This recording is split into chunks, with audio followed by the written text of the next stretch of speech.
couple of months ago, we had a young man that was captured on video where a police officer was abusing him. We heard recently with the Mali pub situation. We're on the verge, folks. We need to start building relationships between police officers and the residents that they're hired to serve. Now, how does that happen? How does that look like? What does that look like? We need to, for one, have our police officers walking the beat in the street, not taking a stroll down Elmwood Avenue. I'm talking about going into the streets, engaging with people, getting to know their neighbors and the people that they're hired to serve. So until we get that resolved, I don't see how it is that we're going to prevent a possible Ferguson situation right here in the city of Buffalo. I know that there are many programs, including there's one that we're working on called Coffee with a Cop. It's a simple idea, sit it down, open it up to the community, to sit down with police officers and start building that relationship. Because right now, the only relationship that any of us have with police officers is when a bad situation happens, right? There's no positive reinforcement. So I'm just here in solitude, here with you, and supporting the cause here. Thank you for having me. Thank you, Senator.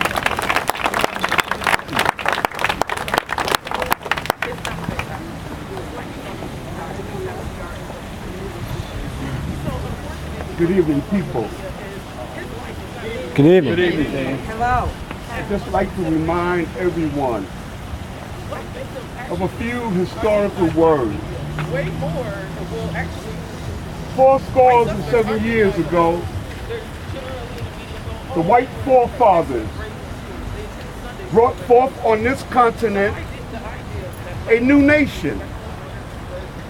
A nation conceived in the proposition that all men are created equal.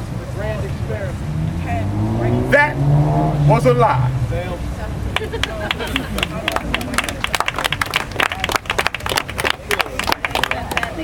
My country, 'tis of thee, sweet land of liberty, of thee I sing. Land where our fathers died, land of the pilgrims' pride. From every mountainside, let freedom ring. And if America is to become a great nation, this must become true. If good cops say nothing about bad cops, then they are bad cops.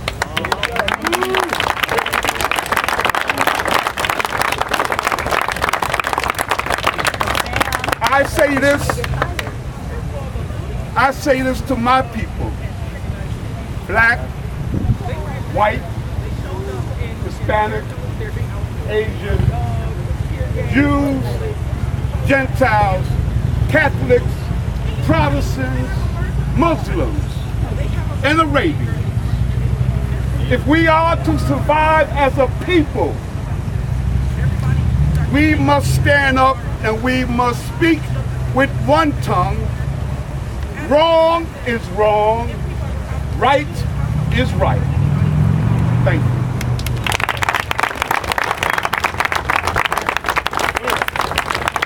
I really want to take a moment to acknowledge our fellow Buffalo police officer here, taking pictures of all of us. Give a round of applause. Some dialogue. He wants to document who's here. He wants to know every one of your faces. Yeah. Did he come and say, hey, I'm in solidarity with you? No. He's sitting in the cut in his plain clothes, but he forgot this little patch right here that identifies him as an officer of the state. Now, we can ask people to be more peaceful. We can ask people to understand racism. But racism is born of the structure of this country that we are really seeing unfold right now. And that is the structure of class and racial privilege. There's a bunch of white guys sitting on the top here that money doesn't really matter to, that money doesn't even exist to. because they actually make money. They sign congressional bills that put money into existence.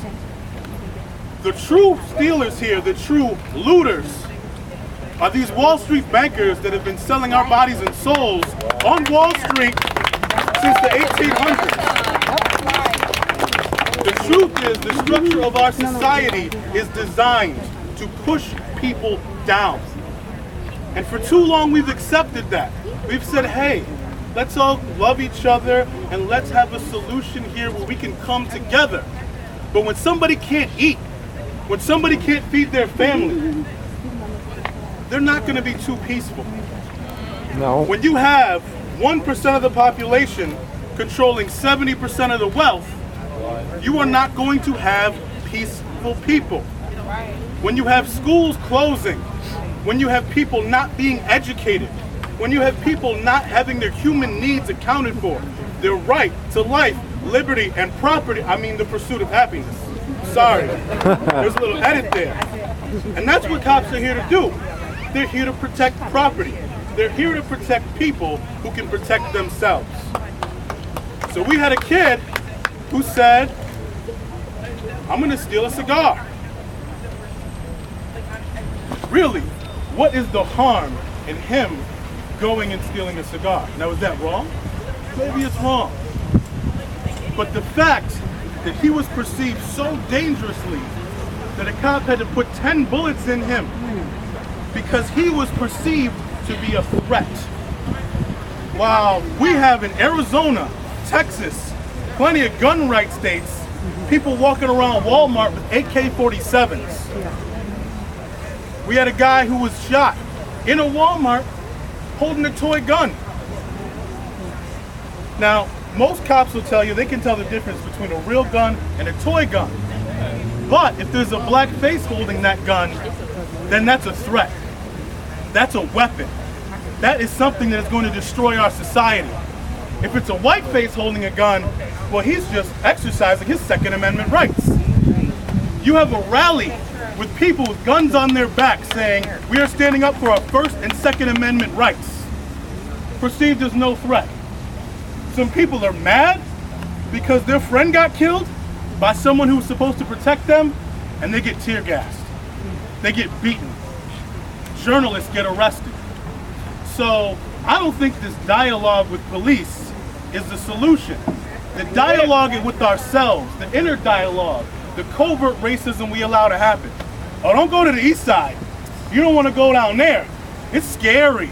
There's black people there. I heard they shoot every 15th white person that crosses the street. That's how people act. That's the language we allow. We don't call that racism. That's just telling it how it is. Well, I think we need to tell it how it is. How it is if you're on Elmwood, your businesses are getting tax breaks. You are getting represented by your elected officials because you understand the process and the system. If you're on Bailey, if you're on Fillmore, it costs you more money because they're redlining people. We see it now with McCarley Gardens. We see it with the whole medical campus saying, well, thank you guys for lowering our property values so now we can get some real money. But John, what color's our mayor? It doesn't matter, and that's another thing I want to talk about. With all respect due to the black politicians here, we have been fed this lie since the Civil Rights Act that black politicians would just rise us up to gain our freedom. When the truth is, they're there to be an opiate. Martin Luther King called this the opiate of gradualism. That we're going to make gradual, slow, incremental change through continuing to elect people that represent us. But we all know 94% of the time, the people elected are the people that had the most money behind them. Right. And the people that wrote those checks expect them to do a very specific job. So we may have a black president, but it took $2.7 billion to elect him. And that's why he had Tim Geithner, former CEO of Citigroup, be his Secretary of the Treasury. That's why he had former VP of Monsanto take care of agriculture. Because the truth is, our elected officials can be bought and sold. We got a man here named Sergio right here. I think he's got as much heart as anybody in this city. But the truth is, he doesn't have a chance against Byron Brown because Byron Brown has got campaign coffers in the millions. So how's the average person that wants to make a difference supposed to compete with that? How are we supposed to compete with that? How are we supposed to compete with this thing they call money? We're not. We're supposed to sit back and give them more by continuing to consume. So my challenge to everybody here is to start thinking about your life differently, to start thinking about what you hear differently. Because until we deconstruct race and class, until we start communicating to each other on a real level, as brothers, as sisters, as family members, as a human community, as opposed to West Side, East Side, this street, that block, then we're not going to be organized because we're not on the same page. We don't understand each other the same way. So the next time you hear somebody with some covert racism, putting a nice thin veneer around the fact that they don't want to be around black people because black people are more dangerous, then you need to check that person, regardless of your race. You need to say, no, black people are dangerous. Poverty is dangerous. Poverty is dangerous. When people's needs are taken care of, they act a lot differently. We all talk about the old days. People think about the old days. Well, in the old days, a lot of people had a lot less to lose. And now, we've got TVs, cell phones. We've got all these distractions. And because of black entertainers, black businessmen, black politicians, so-called black entertainment television, we think everything is okay. But the structure hasn't changed. They just gave us some crumbs, and we're so busy staring at them that we're not looking up at this monolithic pyramid that is crushing us. And until we start looking at it and telling other people, look at this. Look at what's on top. Look at what these people are doing. Look at the people who are able to go through the suburbs and run over a little girl and get off scot-free. Right. Jim Irsay gets caught with $39,000 cash, a briefcase full of pills, and he's going home the next night. That's racism. Racism is not the word nigger. Racism is not, I don't like you because you're black. Racism is a structure. And until we all can understand that, we can't combat it. Now, Open Buffalo put out this thing called the Alarming Disparities Report. Right. Everybody can go look it up online. And if you really don't believe that the structure of law enforcement in Erie County is racist, read the Alarming Disparities Report, where you see that black people get 44% higher sentences. 73% of the arrests are black drug arrests for possession. Meanwhile, you got HSBC launders $800 billion in drug money. $800 billion. Yep. In the testimony, they had special drive-through windows for drug dealers to drive cash into their bank.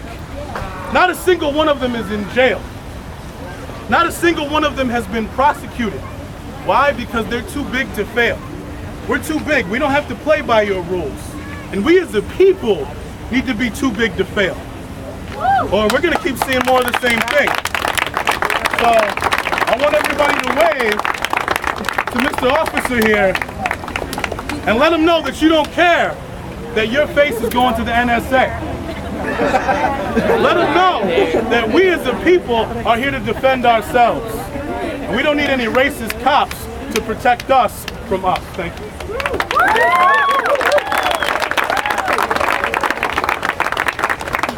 True. How can I top that? Right? How can I top Everybody that? got something to say. What I'd like to say right now is that 50 years ago, the police officers didn't look like that. They looked like Barney and Andy. Now they look like the professional SWAT team from the movie SWAT.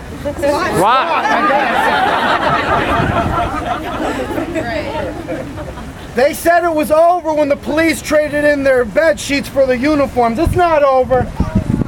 They said it was over when we got a black president elected and the first black mayor elected in that city hall right over there. It's not over. Not over.